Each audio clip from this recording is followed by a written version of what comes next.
Den Kopf drehen, aus dem Seitenfenster schauen oder kurz nach unten auf die Instrumente. Und das alles ohne Maus, ohne Controller und ohne irgendwelche Clips am Kopf. Genau das verspricht der Tobii Eye Tracker 5. Ein kleines Gerät unter dem Monitor, das erkennt, wohin du schaust und daraus im Simulator deine Kamerabewegung macht. Und das klingt durchaus nach einem Immersions-Upgrade, nicht nur für den Microsoft Flight Simulator. Aber wie gut funktioniert das wirklich im Alltag? Wie natürlich fühlt sich das im Cockpit an? Und vor allem, für wen lohnt sich Tobii wirklich und für wen vielleicht eher nicht? Genau das schauen wir uns heute gemeinsam an.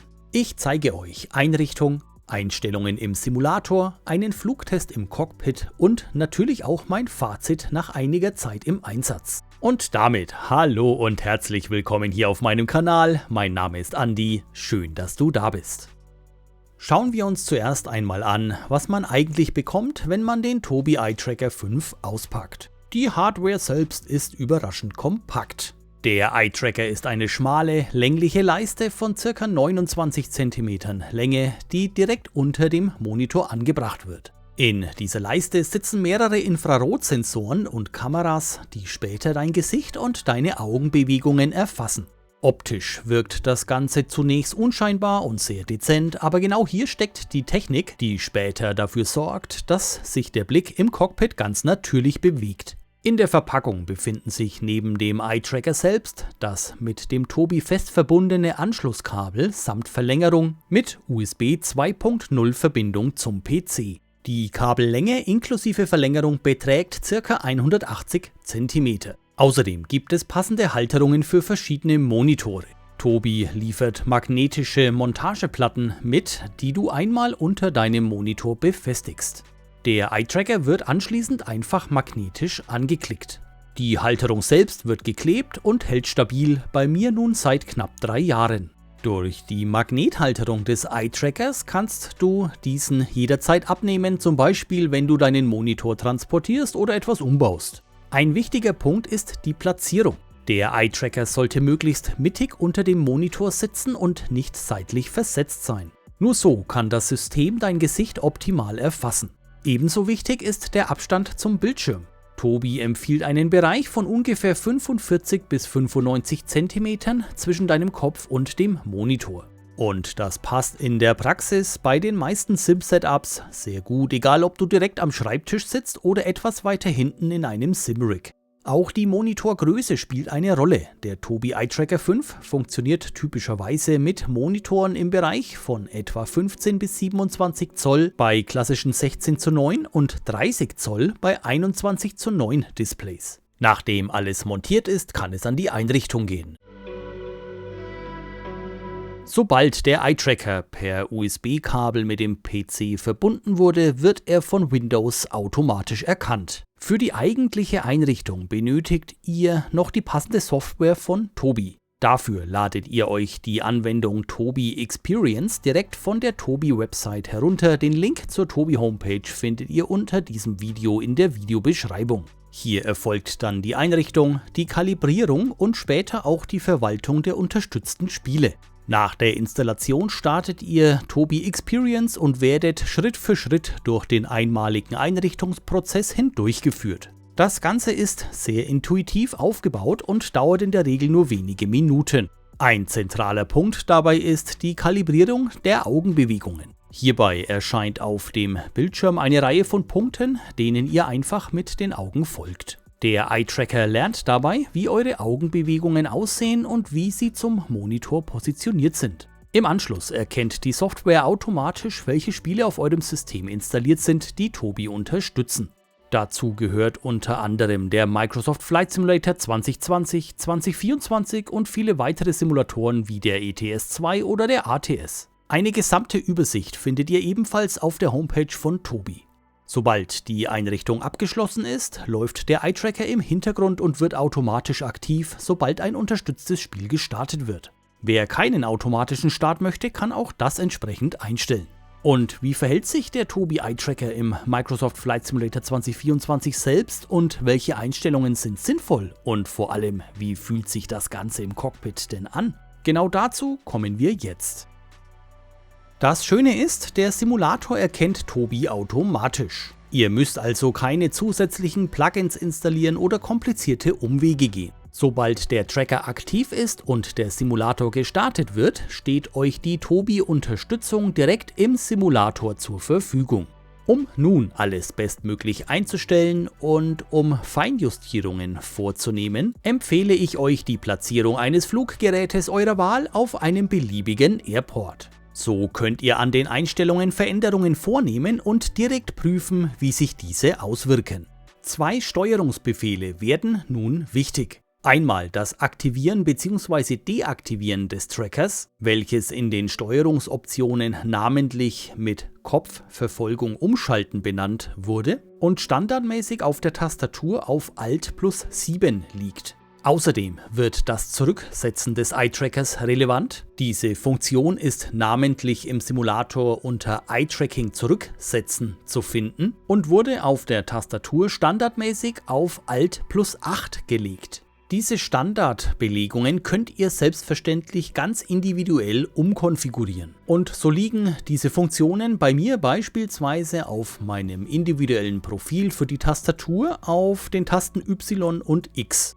Aber wie erwähnt, ihr könnt das entweder auf der Standardfunktion bei euch auf der Tastatur lassen oder nach Belieben verändern. Insofern ihr eine Veränderung vornehmt, müsst ihr selbstverständlich auch ein eigenes Profil anlegen, falls ihr das noch nicht getan habt und nur diese Funktion ergänzen wollt. Und keine Angst, das Anlegen eines neuen Steuerungsprofils ist nichts, wovor man sich fürchten müsste. Das Standardprofil kann weder gelöscht noch überschrieben werden, es ist immer da und kann jederzeit wieder aufgerufen werden.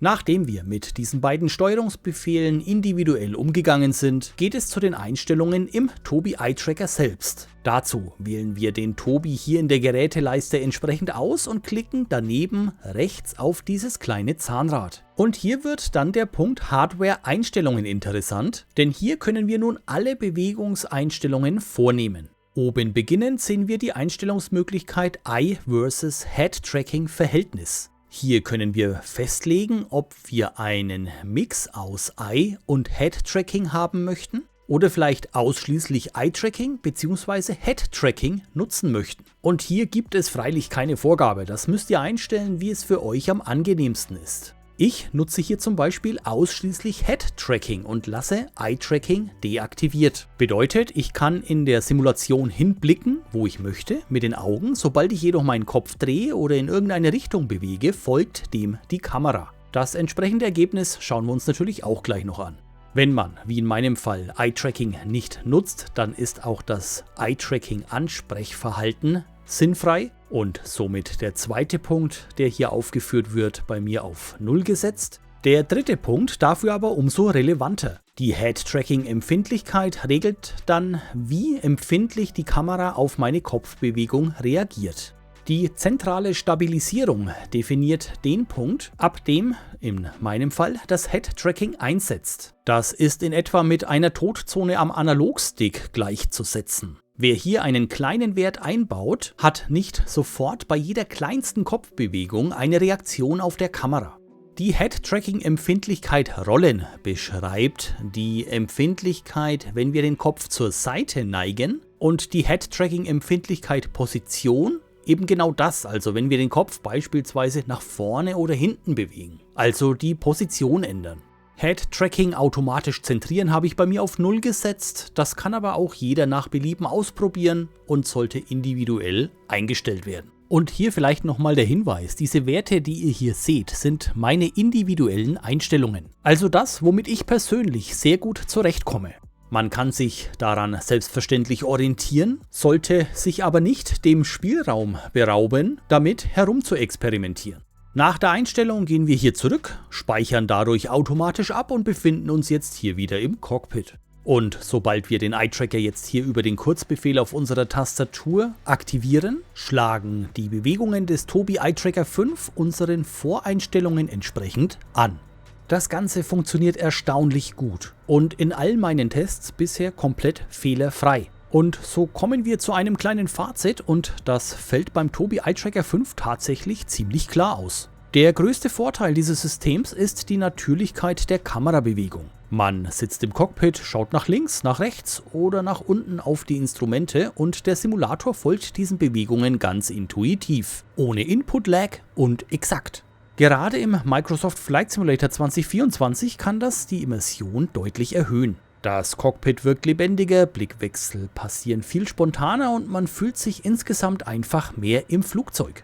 Ein weiterer Punkt ist der Komfort, denn der Tobii Eye Tracker arbeitet komplett kontaktlos. Ihr müsst also nichts am Kopf tragen, keine Reflektoren befestigen und auch keine Kappen aufsetzen.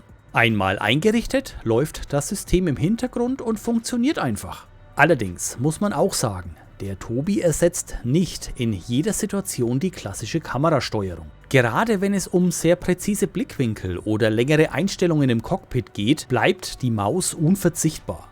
Und natürlich ist der Eye Tracker auch eine Investition, die sich vor allem für diejenigen lohnt, die regelmäßig im Simulator unterwegs sind und Wert auf zusätzliche Immersion legen. Der Preis beläuft sich regulär auf 279 € und an dieser Stelle möchte ich auf einen Aktionszeitraum hinweisen. Und nicht nur das, denn es wird auch eine Möglichkeit zur Teilnahme an einem Gewinnspiel geben. Alle relevanten Links und die genauen Zeiträume packe ich euch hier unter dieses Video in die Videobeschreibung. Unterm Strich bleibt also, der Tobii Eye Tracker 5 ist kein Muss für den Microsoft Flight Simulator. Aber er kann das Flugerlebnis deutlich erweitern und immersiver machen. Zum Zeitpunkt der Erstellung dieses Videos leider ausschließlich am PC und so wie es aktuell aussieht, wird das vermutlich auch dauerhaft so bleiben. Nutzt ihr bereits eine Eye- bzw. Head-Tracking-Lösung und wenn ja, welche? Schreibt mir dieses sowie Fragen und Ergänzungen zum Thema sehr gerne in die Kommentare hier unter dieses Video.